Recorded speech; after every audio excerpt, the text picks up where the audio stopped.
महत्वपूर्ण पॉइंट है। वैसे तो महत्वपूर्ण सभी महत्वपूर्ण होते हैं इंग्लिश में, क्योंकि एक के बगैर एक दूसरी चीज अधूरी होती है, दूसरी के बगैर तीसरी अधूरी होती है, और तीसरी के बगैर चौथी के बगैर पांचवी अधूरी होती है। इस तरह से एक से एक टॉपिक जुड़ा हुआ है। जब तक कड़ी से कड़ी नहीं जुड़ेगी तो आपका सेंटेंस सही नहीं बन पाएगा, और नए एग्जाम में आपसे उम्मीद की जा रही है कि वो चीज सही हो जाएगी। इसलिए इंग्लिश के ज्ञान के लिए प्रत्येक कड़ी को कड़ी से जोड़ना जरूरी है, चाहे वो आर्टिकल हो, चाहे वो प्रीपोजिशन हो, चाहे वो प्रोनाउन हो। आज उसी क्रम में अपने चर्चा कर रहे हैं फ्रेमिंग क्वेश्चन की। फ्रेमिश, ये देखो दो शब्दों से मिलकर बना है फ्रेम। फ्रेम किसी चीज की संरचना करना, फ्रेमिंग संरचना करना, क्वेश्चन पर्सनों की संरचना करना या पर्सनों की रचना करना, क्रिएट ऑफ क्वेश्चंस, पर्सनों का निर्माण करना। यानी हमारे एग्जाम में, कॉम्पिटिटिव एग्जाम में तो थोड़ा सा अलग टाइप से पूछेंगे, और आपके एग्जाम में कुछ अलग टाइप से पूछेंगे। फ्रेमिंग क्वेश्चन यानी फ्रेमिंग का मतलब होता है क्वेश्चनों की रचना करना, क्रिएट ऑफ क्वेश्चंस, क्वेश्चन का निर्माण करना। अब देखो किस तरह से क्वेश्चन आएगा आपके क्वेश्चन किस तरह से आना है वो मैं आपको बता रहा हूँ। जैसे अब आपने कह दिया कि मान लो आंसर दे दिया इस तरह से, ये आंसर दे दिया, ठीक है नी। अब मैं आपसे, आपने मुझे कह दिया कि we are reading, we are reading,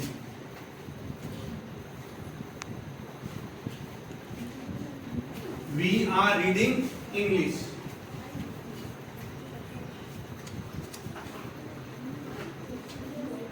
ठीक है, अब इसका क्वेश्चन बनाना है अपने को। क्या बनाना है? क्वेश्चन बनाना है। तो क्वेश्चन किस तरह से बनेगा? मैं आपसे कोई क्वेश्चन करूंगा तभी आप ये कहोगे वी आर रीडिंग, तुम क्या पढ़ रहे हो, ये बनेगा तुम्हें। ये जैसे मानो ये थोड़ा सा मैंने पहले वो दूसरा मॉडल ले लिया, थोड़ा सा ये आंसर यहां लिख देते हैं। Yes we are reading English, yes we are reading English. हाँ, हम इंग्लिश का अध्ययन कर रहे हैं, इंग्लिश पढ़ रहे हैं। तो अब मैं क्वेश्चन आपसे किस तरह से पूछूंगा, तुम क्या तुम इंग्लिश पढ़ रहे हो, मैं ये क्वेश्चन करूंगा आपसे। अब तुम आंसर दो मेरा, क्या तुम इंग्लिश पढ़ रहे हो। अब इसका आंसर दो मुझे, बोलो। Yes we are reading. Are you reading English, क्या तुम इंग्लिश पढ़ रहे हो। आर यू रीडिंग इंग्लिश, क्या तुम इंग्लिश पढ़ रहे हो, क्या तुम इंग्लिश पढ़ रहे हो। Are you reading English, question you reading English. तो इसी तरह से आपके स्टेटमेंट में आंसर दे दिया जाएगा और आपसे क्वेश्चन बनवाएगा वो, ठीक है। ये क्वेश्चन क्या होता है, जैसे मान लो अन्य क्वेश्चन भी हो सकता है। आपने अपनी मम्मी से पूछा, आपकी मम्मी ने आंसर दिया yes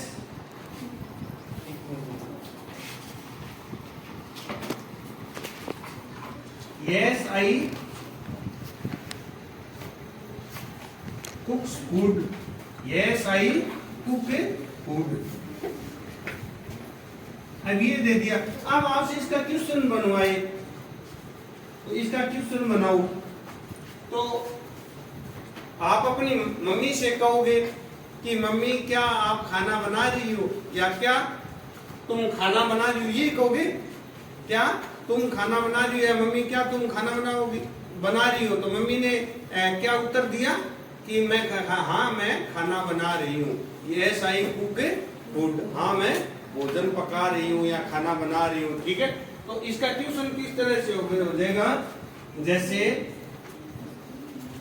do you cook food, do you cook food. अब इस तरह के क्वेश्चन होते हैं, इसमें आंसर देखकर ही इसका क्वेश्चन बनाया जाता है। आंसर जो स्टेटमेंट दिया हुआ होता है, ये तीन तरह के होते हैं। फ्रेमिंग क्वेश्चन कितने तरह के होते हैं? तीन तरह के होते हैं। तीन तरह के कौन से देखो ये तीन प्रकार से बनाए जाते हैं। सबसे पहले हेल्पिंग वर्ब से शुरू होते हैं, दूसरा है डब्ल्यू या डब्ल्यूएच वर्ड से बनने वाले, तीसरा होता है इसमें टैग इक्वेशन। तो आज अपने चर्चा किसकी करेंगे? हेल्पिंग वर्ब से बनने वाले क्वेश्चन की, ठीक है नी। हेल्पिंग वर्ब से बनने वाले क्वेश्चन, इनके शुरू में यानी आंसर में यस या नो दिया हुआ मिलेगा। इनके शुरू में यस या नो दिया हुआ मिलेगा, जिससे क्वेश्चन बनाते समय सबसे पहले हेल्पिंग वर्ब रखेंगे। ये रख दी सबसे पहले हेल्पिंग वर्ब, ये देखो डू रख दिया यहाँ, जैसे इसमें इसका क्वेश्चन बना है। और देखो जैसे यहाँ डज रख दिया, ये देखो इसमें जैसे ये क्वेश्चन है, yes we are reading English, तो are you reading English, READING reading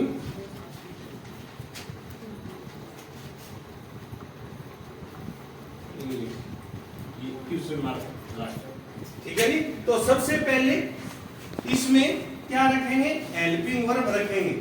अगर हेल्पिंग वर्ब नहीं दी हुई हो, हेल्पिंग वर्ब कौन कौन सी होती है वो पता है तुम्हें? हेल्पिंग वर्ब मैंने लिखाई थी सही क्रिया, ठीक है नी, वो दी हुई मिली। हेल्पिंग वर्ब नहीं दी हुई हो तो उसकी वर्ब में देखकर लगाएंगे। वर्ब जैसे अगर वी फर्स्ट या वी के साथ एस या एस है तो डू या डज लग जाएगा। यदि के वी सेकंड है यानी कि एक सेकंड फॉर्म है क्वेश्चन में तो डिड लगेगा, ठीक है नी, डिड लगेगा। और डिड के बाद हमेशा वी फर्स्ट आती है। ये देखो इसी तरह से ये इसमें है, ये सी राइट्स ए लेटर, अब इसमें दी हुई नहीं है, दी हुई नहीं है तो इसकी वर्ब देख लिए अपने, वर्ब राइट्स है यानी प्रेजेंट इंडेफिनिट टेंस है। प्रेजेंट इंडेफिनिट टेंस के अंदर डू या डज प्रश्नवाचक वाक्यों में लगता है, तो इसीलिए डज लगा दिया, ठीक है नी, डज। अगर मान लो वी सेकंड दी हुई हो तो यहाँ क्या लगा देंगे? डिड लगा देंगे। देखो यस ही सा ए डॉग ऑन द रोड, हाँ उसने एक कुत्ता देखा।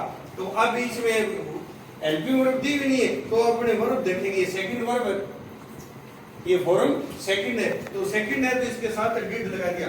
अब देखो ठीक है नी, डू या डज लगेगा। यदि वी सेकंड हो तो उसके क्वेश्चन में डिड लगेगा और डिड के बाद हमेशा वी सेकंड वी फर्स्ट आती है, ठीक है।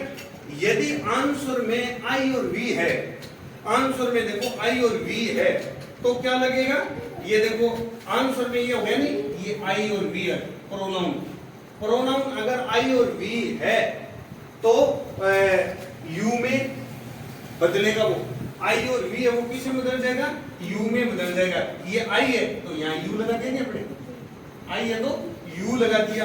अगर यू है तो वो सब्जेक्ट के अनुसार, यानी जो सब्जेक्ट है उसके अनुसार या तो आई में बदल जाएगा या वी में, यानी अपोजिट होता है। अगर आई और वी है तो यू में बदल जाएगा, अगर क्वेश्चन में यू है तो आई और वी में बदल जाएगा, ठीक है नी। और थर्ड वो अदर प्रोनाउन है या जैसे पॉजिटिव प्रोनाउन या ऑब्जेक्टिव केसेज है, पर्सन में भी बदलेंगे वो, जैसे माई है या माइन है या हिज है या हिम है या हर है या देम है, वो प्रोनाउन के अनुसार ही बदलेंगे। अगर थर्ड पर्सन हो, थर्ड पर्सन का मतलब होता है ही सी इट या कोई नेम है तो देयर इज नो चेंज, वो चेंज नहीं होंगे, ठीक है।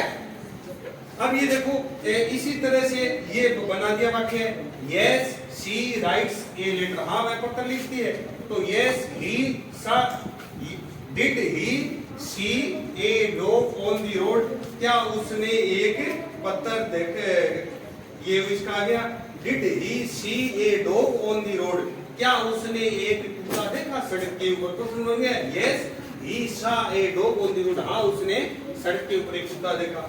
अब देखो ये यस आई कुक फूड, हाँ मैं भोजन पकाती हूँ या पकाता हूँ, तो डू पहले आ गया, वर्ब की फर्स्ट फॉर्म में तो डू लगा दो, आई को यू में बदल दिया कुक, ठीक है। और आंसर से क्वेश्चन बनाते समय जिस टेंस में क्वेश्चन है उसी टेंस में उसका आंसर है, उसी टेंस में उसका क्वेश्चन बनाना पड़ेगा। ये देखो आगे अपने ये yes we are reading English, हाँ हम अंग्रेजी पढ़ रहे हैं, तो इसका क्वेश्चन क्या बन जाएगा, ये आर है तो आर पहले लगा दिया, आर वी है तो यू में बदल दिया, रीडिंग इंग्लिश बाकी सेम का सेम। ठीक है, ये चीज फ्रेमिंग क्वेश्चन की समझ में आएगी क्या? इसको इसकी प्रैक्टिस एक्सरसाइज करोगे नहीं तब आपके समझ में आएगी, इसकी एक्सरसाइज जरूर करना, जो बुक्स में दी हुई नहीं एक्सरसाइज वो करके देखना, फिर ये समझ में आ जाएगी।